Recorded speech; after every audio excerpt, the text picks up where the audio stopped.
Orqaga nima uchun muolaja qilinishi kerak? Hozir ko'pchilik ayollarimizda muammo xo'lka hamda bukur bo'lib qolish. Bu muammoning yechimlari imенно zonalari bor hamda tochkalari bor. Bu tochkalariga biz to'g'ri ursak, xo'lka ketadi hamda osonka to'g'irlanadi. Mana shu xo'lka zonasiga asosiy muolaja qilinadi.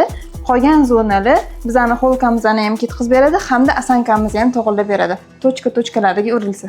Hozirgi bu global muammo bo'ladi. 18 yoshdan 40 yoshgacha shu muammoga uchrayapti. Nimagaki biz ko'p mashina haydaganimizda bundoq haydaymiz hamda telefonga qaraganimizda pastga qarab qolamiz. Bu xo'lka muammosi 16 yoshdan 40-50 yoshgacha bor. Bu xo'lka muolajasini har bitta ayolimiz olish kerak. Nimagaki bu keyinchalik yuzimizda osilishiga olib keladi, qarishiga olib keladi. Aynan sizda ham shunday muammolar bo'lsa, bu muolaja siz uchun.